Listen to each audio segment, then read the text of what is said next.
नमस्कार। आज मैं फिर आपके सामने अपराध की एक और घटना लेकर आया हूं। आज के अपराध की घटना भी हालिया है, हाल फिलहाल की है। प्रदेश हरियाणा, जिला हिसार, उपमंडल या ब्लॉक जिसे कहते हैं नारनौद। नारनौद में एक गांव है मोहला। मोहला गांव से सवेरे सवेरे 24 जून 2024 को एक सूचना थाने पर आई कि सुंदर ब्रांच नहर की पटरी पर एक नवयुवक का शव पड़ा हुआ है और पास में उसकी मोटरसाइकिल भी खड़ी है। इस सूचना पर फौरन पुलिस मौके पर पहुंची। पुलिस ने कोशिश की कि उस समय उसकी पहचान हो जाए, लेकिन थोड़ी देर में ही थाने पुलिस पे जो कर्मचारी होते हैं उन्होंने बताया कि कल एक गुमशुदगी लिखी गई है, उनके घर वालों को बुलाकर पहचानवा लिया जाए, शायद ये वही गुमशुदगी वाला बच्चा न हो, क्योंकि उसकी उम्र 21 वर्ष थी। घर वाले फौरन मौके पर पहुंच गए और उन्होंने तुरंत पहचान लिया कि ये और कोई नहीं, उनका बेटा अमन है, उम्र 21 साल, गांव खरेटी। पुलिस ने पंचनामा किया, पंचनामा करके बॉडी को पोस्टमार्टम के लिए भेज दिया। पोस्टमार्टम रिपोर्ट आई, उसमें जो सबसे मार्के की बात थी वो ये कि उसके एक पैर की 5 उंगलियों में घिसटने के निशान थे, जैसे कॉन्स्टेंटली वो किसी सॉलिड सरफेस पर घिसटता चला जाए 5 उंगलियों में। तो उसका जो फ्लैश था वो सब बाहर हो गया था और सिर्फ जो बोन का पोर्शन है उंगलियों का वो एकाध रह गया था, वो भी धीरे धीरे उनमें से निकल गया था। पुलिस की ये समझ में आया कि ऐसा लगता है कि इसको किसी गाड़ी में बांधा गया या रखा गया और ले जाते समय इसका पैर सड़क पर घिसता रहा और दूर से आने के कारण धीरे धीरे वो पैर की वो सारी उंगलियां घिस गईं। बहरहाल पुलिस ने घर वालों से अमन का मोबाइल नंबर लिया। मोबाइल नंबर की सारी जो उस दिन की कॉल हैं, क्योंकि पोस्टमार्टम में जब ये बात आई और ये भी आया कि 2 दिन पहले इसका मृत्यु का समय है, तो पुलिस को ये पता लगाने की ज़रूरत पड़ी कि 2 दिन पहले इसकी किससे बात हुई है, कहाँ से चला है, कहाँ इसका मोबाइल बंद हुआ है, तमाम तरह की बातें। पुलिस ने जिन लोगों से उस दिन बात हुई थी उनको फिजिकली वेरीफाई करना शुरू किया, तो अंतिम कॉल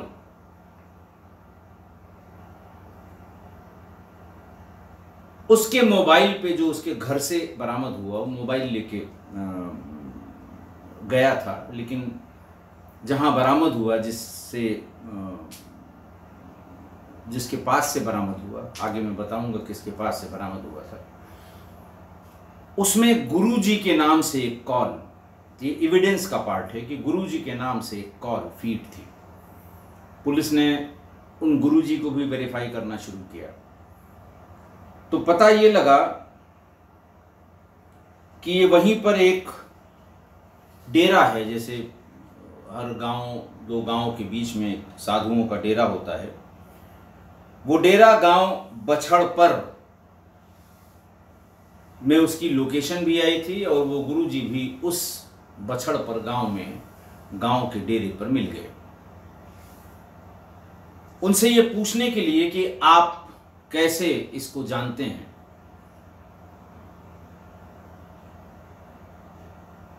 क्या आपकी बात हुई थी और उस दिन अंतिम काल आपको हुई थी तो क्या बात हुई होगी। पुलिस ने डेरे की तलाशी लेनी शुरू की।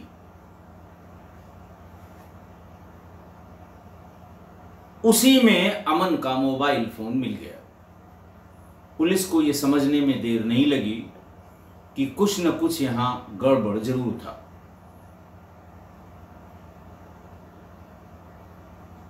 एक जो उसमें बाबा थे वो कर्नाटक के उड़ापी के रहने वाले संजय गिरी उर्फ सम्मत कुमार थे। पुलिस उनको थाने पर ले आई। पुलिस को फिर बहुत ज़्यादा पूछने पाछने की ज़रूरत नहीं पड़ी। पुलिस पूछती रही कि ये उसकी लाश वहाँ मिली है, तुम्हारे घर में इसका मोबाइल, तुम्हारे मतलब डेरे पर इसका मोबाइल मिला है, और डेरे पर तमाम नशे के सामान मिले हैं, मॉडर्न नशे के। डेरों पे इस तरह के साधु बाबा लोगों के पास तो ज़्यादातर गांजा या बहुत हुआ तो शराब का सेवन होता है, करते हैं या कराते हैं। लेकिन वहाँ इंजेक्शन की तरह लिए जाने वाले, धुएं की तरह लिए जाने वाले तमाम मॉडर्न या आजकल के मादक द्रव्य बरामद हुए थे। पुलिस ने भी सोचा कि अगर ये कुछ बताता है तो ठीक है, नहीं जो बरामदगी इसके पास हुई है उसी में जेल भेज देंगे। थोड़ी सी आवाभगत में उसने पूरी बात बता दी। उसने ये बताया कि मेरे साथ डेरे में बनारस के विश्वनाथ उसका नाम है, और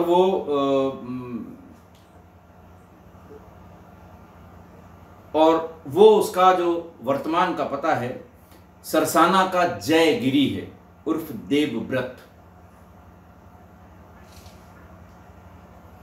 पुलिस ने उससे पूछा कि वो कहां मिलेगा, उसका नंबर क्या है। पुलिस ने उसको ट्रैक करना शुरू किया तो वो डेरे से पहले हांसी चला गया था और हांसी से दिल्ली जाने की फिराक में था। इसी दरमियान मदन हेड़ी के पास उसको उसकी स्कूटी के साथ पुलिस ने गिरफ्तार कर लिया। दोनों को लाया गया, आमना सामना कराया गया। तो पता ये लगा कि आसपास के गांव के तमाम नवयुवक नशे के चक्कर में उसके बाबाओं के इस डेरे पर आते थे। जिसको जिस तरह का नशा करना होता था बाबा वो नशा कराते थे, देते थे, पैसा लेते थे, और खुद भी 24 घंटे नशे में डूबे रहते थे। अब चूंकि बाबा हैं, बाबाओं का हर जगह यही हाल है कि वो गांजा या इस तरह का सेवन करते हैं, तो कभी उन पर किसी की निगाह, शंका या शक किसी का नहीं हुआ कि उनसे पूछताछ की जाए कि ये तुम ऐसा क्यों करते हो। अमन भी उस रात 9 बजे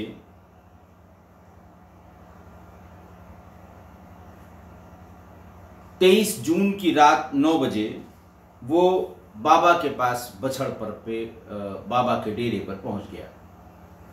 इन दोनों ने बताया कि उसने पहले से ही काफ़ी शराब पी रखी थी, लेकिन उसने नशे के एक इंजेक्शन की डिमांड की कि हमें ये इंजेक्शन लेना है। बहरहाल बाबा ने पैसे लिए और वो इंजेक्शन और सिरिंज वहीं पर उसे प्रोवाइड कर दिया। उसने उसका पूरा डोज, पहले से ही शराब के नशे में धुत था, और उसका पूरा डोज, इनका कहना है दोनों बाबाओं का, दोनों अपराधियों का, कि हम लोगों ने कहा भी कि तुम पहले से नशे में, बोले नहीं शराब मैंने बहुत पी लेकिन इसमें नशा नहीं है, नशा होता तो मैं घर से मोटरसाइकिल से आपके यहाँ पहुँच ही न पाता, मुझे नशे की तलब है, मुझे फ़ौरन दीजिए, जो पैसा लेना हो पैसा लीजिए। बाबाओं ने पैसा लिया और उसने इंजेक्शन ले लिया, लगा लिया, और लगाने के बाद वहीं जमीन पर ही थोड़ी देर में लेट गया। बाबाओं का कहना है हम लोगों ने कोशिश की कि उठा के उसे वापस उसके घर भेज दिया जाए, लेकिन वो नशे में इस कदर नशे में था कि उसको अपनी जगह से हिलाना भी मुश्किल हो रहा था। दोनों बाबा और अमन वहीं डेरे पर जमीन पर जो उनके सोने की जगह है वहां सो गए। संजय गिरी का कहना है कि मैं सवेरे उठा करीब 7:30 बजे, तो मैंने देखा कि जिस हालत में हमने उसको छोड़ा था सोते हुए, ठीक उसी हालत में वहां पर मौजूद है। दोनों ने मिलकर उसको हिलाने डुलाने की कोशिश की, नब्ज पे हाथ रखा तो वो मर चुका था। दोनों ने सोचा कि अगर इसको यहाँ मरा हुआ दिखाएंगे और घर वालों को बताएंगे, पुलिस हमको उठा के ले जाएगी, हमारे यहाँ जो नशे का इतना सामान है ये बरामद करेगी और हम जेल भेज दिए जाएंगे। इस डर के कारण उसी की मोटरसाइकिल पर बीच में उसे पहले बिठाया, ले जाने की कोशिश की। थोड़ी देर में वो बार बार गिरने लगा। मोटरसाइकिल चला रहा था वही संजय गिरी और पीछे उसको पकड़कर बैठा हुआ था जय गिरी। बिठा के ले जाने में जब बार बार वो खिसक रहा था, गिर रहा था, तो इन लोगों ने उसको बीच वाली सीट पर उल्टे बल उसे लिटा दिया, दोनों तरफ बैलेंस बना के, और उसके बाद वहां से चल दिए। उन लोगों ने ये ध्यान नहीं दिया कि थोड़ी देर बाद पैर का हिस्सा ज्यादा लटक गया और वो चलते समय सड़क पर घिसने लगा। उनका यह कहना है कि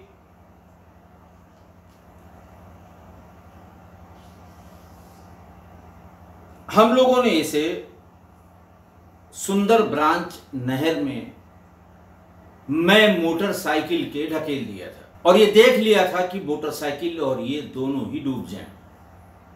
उसके बाद हम लोग आए, घर को अच्छे से साफ किया और फिर आराम से अपना वहीं बने रहे, क्योंकि अगर वहाँ से भागते तो ज़रूर पुलिस को या गांव वालों को शंका हो जाती, क्योंकि अमन अक्सर रात में नशे के सिलसिले में डेरे पर आया करता था। तो पुलिस ने ये पूछा कि भाई लाश उसके किनारे कैसे आ गई और उसकी जो मोटरसाइकिल है वो ऊपर कैसे आ गई। तो हुआ उसमें यूं कि उस समय जब इन लोगों ने फेंका तो लाश तो थोड़ा पीछे की तरफ गई होगी, मोटरसाइकिल चूंकि टेढ़ी मेढ़ी होती है, तमाम फंसने के उसमें हैंडल और वो चीज़ें होती हैं, वो बहुत नीचे तक नहीं गई थी और उसी समय नहर का पानी रिसीड होना यानी कम होना शुरू हुआ था। वहां से आने जाने वाले को किसी को ये जानकारी हुई या वहां झांका उसने तो मोटरसाइकिल पड़े होने की जानकारी हुई। उसने मोटरसाइकिल निकालकर किनारे खड़ा किया और उसे ये अंदाज हुआ, क्योंकि आसपास वहां नशे के आदी लड़कों की संख्या लगातार बढ़ रही है, तो उसको ये लगा कि नशे में कोई मैं मोटरसाइकिल के इस नहर में गिर गया। अपने दो और साथियों को बुलाकर उसने खोजा और थोड़ी ही दूर पर वो डेड बॉडी भी मिल गई। पहचानने की गरज से उस डेड बॉडी को निकाल कर बाहर पटरी पर रख दिया, लेकिन जब उसने देखा कि उसके पैरों के पांचों उंगलियां रगड़ के बिल्कुल खत्म हो गई हैं, वो डर गए और वहां से भाग गए कि इसको तो ऐसा लगता है कहीं से ला के यहाँ डाला गया है, ये शराब के नशे में खुद इसमें नहीं गिरा है। तब फिर किसी ने पुलिस को सूचना दी और फिर पुलिस मौके पर आई और पुलिस ने उसकी मोटरसाइकिल और उसकी बॉडी को देखा और पोस्टमार्टम के लिए भेज दिया।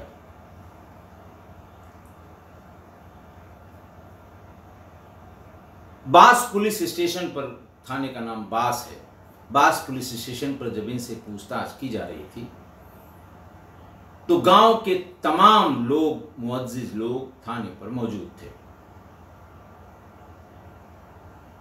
फिर उन लोगों ने एक साथ ये शिकायत करनी शुरू की कि साहब कोई घर ऐसा यहां आसपास के गांव में नहीं बचा है जहां से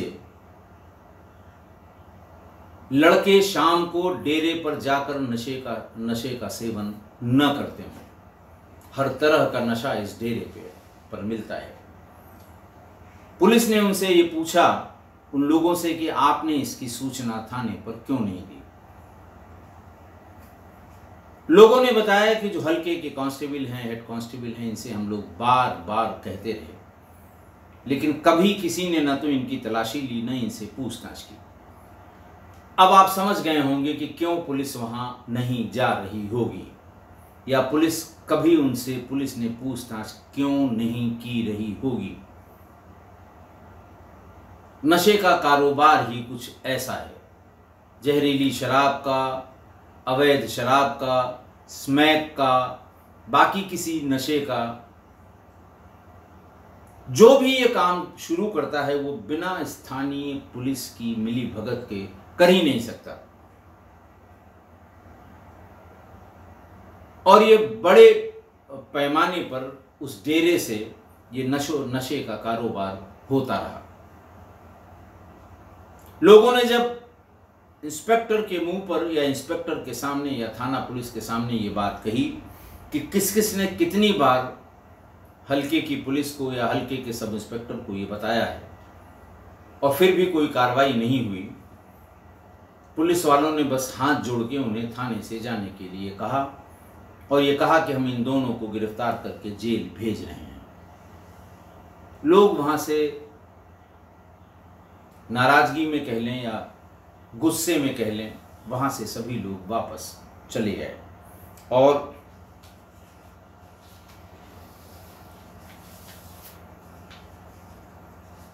इन दोनों को बास पुलिस ने जेल भेज दिया।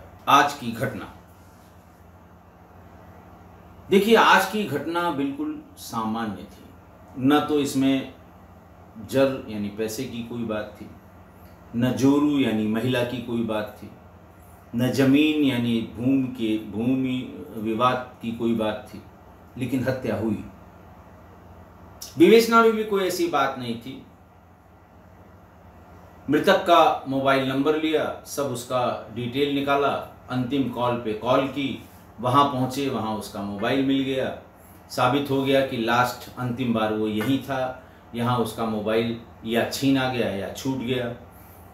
जो बाबा जी वहाँ पर मिले उनको बुलाया गया, थोड़ी सी आवाभगत की गई और पूरा केस खुल गया। सामान्य, अति सामान्य घटना थी। आपके मन में ये भी आ सकता है कि इतनी सामान्य घटना के लिए ये एपिसोड क्यों बनाया गया।